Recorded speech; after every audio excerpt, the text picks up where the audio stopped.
Yesu Kristo nashimwe inshuti z'umusaraba. Uyu munsi turatangira dusoma urwandiko rwa kabiri Pawulo yandikiye Abakorinto. Ni umunsi wacu wa 268. Reka dusome mu izina rya Yesu. Pawulo wagizwe intumwa ya Kristo Yesu nk'uko Imana yabishatse, na Timoteyo mwene data turabandikiye, mwebwe abo mu itorero ry'Imana ry'i Korinto n'abera bose bari muri Akaya hose. Ubuntu bube muri mwe n'amahoro biva ku Mana Data wa twese no ku Mwami Yesu Kristo. Pawulo ashimira Imana kubwo kurokorwa ibyago n'urupfu. Hashimwe Imana y'Umwami wacu Yesu Kristo, ariyo na Se, ari nayo Data wa twese w'imbabazi, ni Imana nyir'ihumure ryose, iduhumuriza mu makuba yacu yose, kugira ngo natwe tubone uko duhumuriza abari mu makuba yose, tubahumurisha ihumure twahawe n'Imana. Kuko nk'uko ibyo Kristo yababajwe byadusesekayeho cyane, niko no mu guhumurizwa kwatugwirijemo na Kristo. Iyo tubabazwa tuba tubabarizwa kugira ngo muhumurizwe no gukizwa, kandi iyo duhumurizwa tuba duhumurijwe no kugira ngo muhumurizwe namwe, mubone uko mwihanganira imibabaro imwe n'iyo natwe tubabazwa. Nicyo gituma ibyo tubiringiyeho bishikamye, kuko tuzi yuko ubwo mufatanije imibabaro mufatanije no guhumurizwa. Bene data, ntidushaka yuko mutamenya amakuba yatubereyeho muri Aziya, ko twaremerewe cyane kuruta ibyo dushobora, ndetse bigatuma twiheba ko tuzapfa, twibwira ko duciriweho iteka ryo gupfa, kugira ngo tutiyiringira, ahubwo twiringira Imana izura abapfuye. Yaturokoye urupfu rukomeye rutyo, nanone iracyaturokora, kandi twiringira yuko izakomeza kuturokora. Namwe mufatanije natwe gusenga, kugira ngo impano twaheshejwe na benshi bahishimire Imana ku bwacu. Pawulo yiregura ibyerekeye iby'ingeso ze. Kwishima kwacu ni uku: ni iby'umutima wacu uhamya yuko ingeso twagiraga mu isi, kandi cyane cyane kuri mwe, ari ukwera no kutaryarya kuva ku Mana, no kudakurikiza ubwenge bwa kavukire, ahubwo dukurikiza ubuntu bw'Imana. Kuko tutabandikira ibindi keretse ibyo musoma, ibyo ni byo mwemera, kandi niringiye ko muzabyemera kugeza ku mperuka, nk'uko mwatwemeyeho igice yuko turi ibyirato byanyu, kandi nk'uko namwe muzaba ibyacu ku munsi w'Umwami wacu Yesu. Iby'imigambi Pawulo yari afite yo gusura Abakorinto. Ubwo niringiye ibyo nagambiriraga kuba ari mwe mbanza gusura, kugira ngo munezerwe kabiri ndimbanyuraho njya i Makedoniya, nkagaruka iwanyu mvuye i Makedoniya ngo mumperekeze njye i Yudaya. Mbese ubwo nashakaga gukora ntyo narahindahinduraga, cyangwa ibyo ngambirira mbigambirira mu buryo bw'abantu, ngo nikiranye nti maze ngo nti oya oya. Ahubwo nk'uko Imana ari iyo kwizerwa, niko ijambo tubabwira atari ye maze kandi ngo oya. Kuko Umwana w'Imana Yesu Kristo, uwo twababwirije ibyo njyewe na Siruwano na Timoteyo, atari ye kandi ngo abe oya, ahubwo muri we harimo ye gusa. Iby'Imana yasezeranije byose muri we nimo ye iri. Nicyo gituma ari we udutera kuvuga ngo amen, ngo Imana ihimbazwe natwe. Imana niyo idukomezanya namwe muri Kristo, kandi niyo yadushyizeho ikimenyetso, iduha umwuka wayo mu mitima yacu w'ingwate. Ariko Imana niyo ntanzeho umugabo ku bugingo bwanjye, kuko yuko icyatumye ntongera kuza i Korinto ari ukubababarira. Icyakora ibyerekeye ku kwizera kwanyu ntabwo tubatwaza igitugu, ahubwo dufatanya namwe mu byishimo byanyu, kuko kwizera ariko mushikamyemo mukomeye. Urwandiko Pawulo yandikiye Abakorinto rwa kabiri, igice cya kabiri.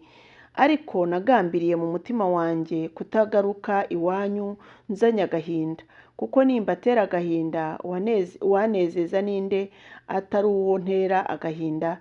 Ibyo mbyandikiye kugira ngo ubwo nzaza ne kuzaterwa agahinda n'abari bakwiriye kunezeza, kuko mbiringira mwese yuko umunezero wanjye ari wo wanyu mwese. Nabandikiye mfite agahinda kenshi n'umubabaro mwinshi wo mu mutima, ndira amarira menshi. Icyakora si ukugira ngo mbatere agahinda, ahubwo ni ukugira ngo mumenye uburyo urukundo mbakunda ruhebuje. Ariko niba hariho umuntu wateye agahinda, uwo yagateye si njye, ahubwo ni mwebwe mwese. Ariko ne kubihamya bikabije, ahubwo mvuge ko ari bamwe muri mwe. Noneho rero igihano wa wundi yahanwe na benshi kiramuhagije. Nicyo gituma mukwiriye kumubabarira no kumuhumuriza, kugira ngo aticwa n'agahinda gasaze. Ku bw'ibyo ndabingingira kugira ngo mumugaragarize urukundo rwanyu. Indi mpamvu yanteye kubandikira niyi, ni ukugira ngo mbagerageze menye ko mwumvira muri byose. Ariko mugira icyo mubabarira nanjye mba nkimubabariye, kuko nanjye ubwanjye iyo hari uwo ngize icyo mbabarira, nkimubabarira ku bwanyu imbere ya Kristo, kugira ngo Satani atagira icyo adutsindisha, kuko tutayobewe imigambi ye. Ubwo nazaga i Tirowa nzanywe no kubwiriza ubutumwa bwiza bwa Kristo, nubwo nakinguriwe urugi n'Umwami wacu, nabuze uko nduhura umutima wanjye, kuko ntasanzeyo Tito mwene data. Nicyo cyatumye mbasezeraho njye i Makedoniya. Ariko Imana ishimwe, kuko ihora iturangarije imbere, ikaduha kuneshereza muri Kristo no gukwiza hose impumuro nziza yo kuyimenya. Kuko turi impumuro nziza ya Kristo ku Mana hagati y'abakira n'abarimbuka.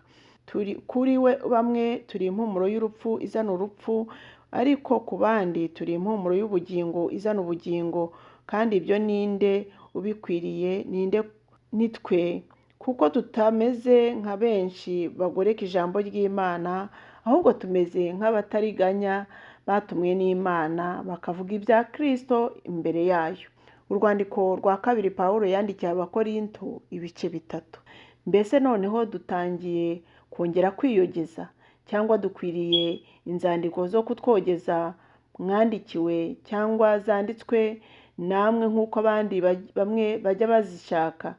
Nimwe rwandiko rwacu rwanditswe mu mitima yacu, urwo abantu bose bamenya bakarusoma. Kandi koko biragaragara ko muri uru rwandiko rwa Kristo rwanditswe natwe rutandikishijwe wino, ahubwo rwandikishijwe umwuka w'Imana uhoraho.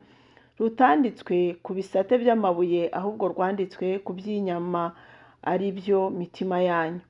Ibyo ni byo byiringiro twiringira Imana ku bwa Kristo.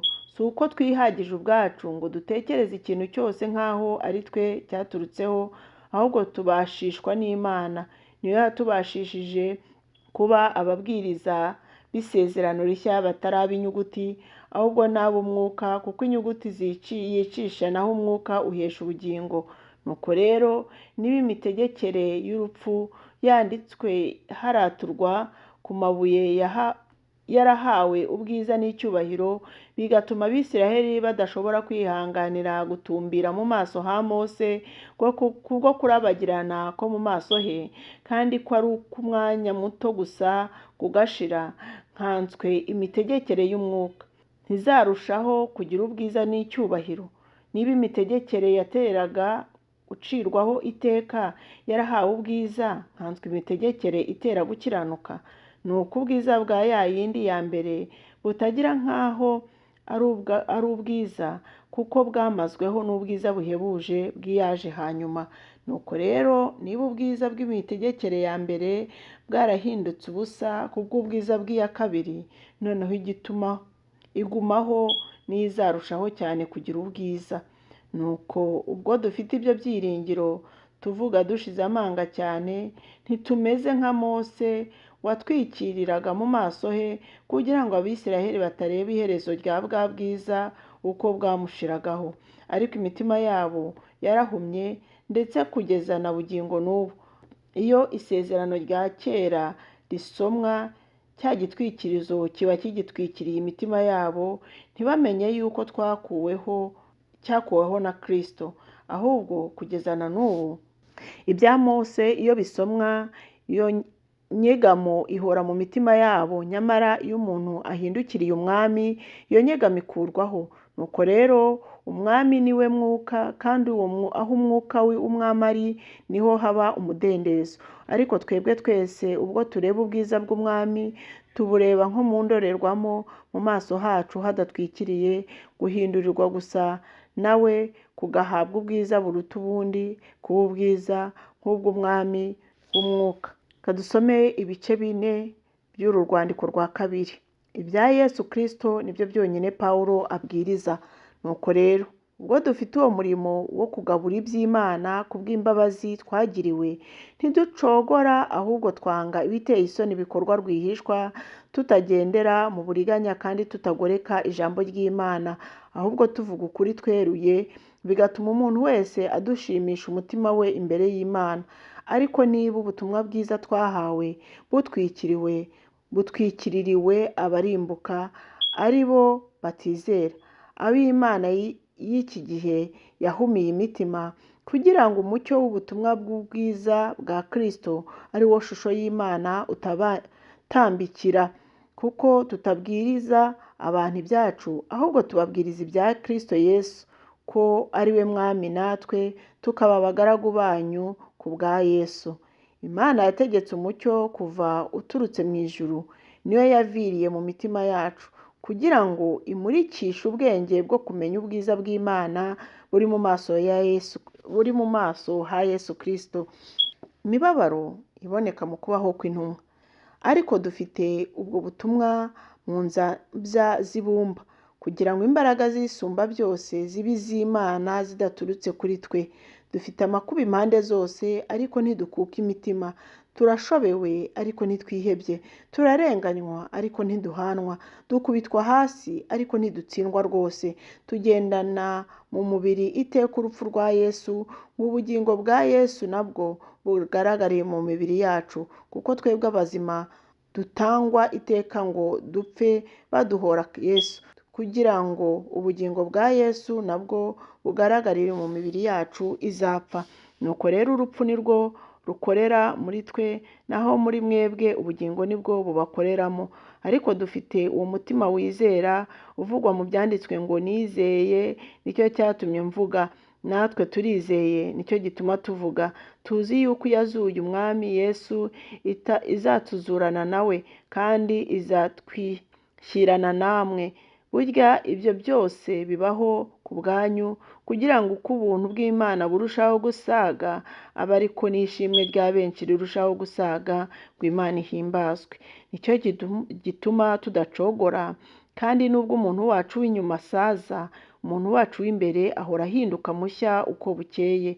Kuko kubabazwa kwacu kw'igihwayihwayi kw'akanya ka none kwiyongeranya, kuturemera ubwiza bw'iteka ryose bukomeye.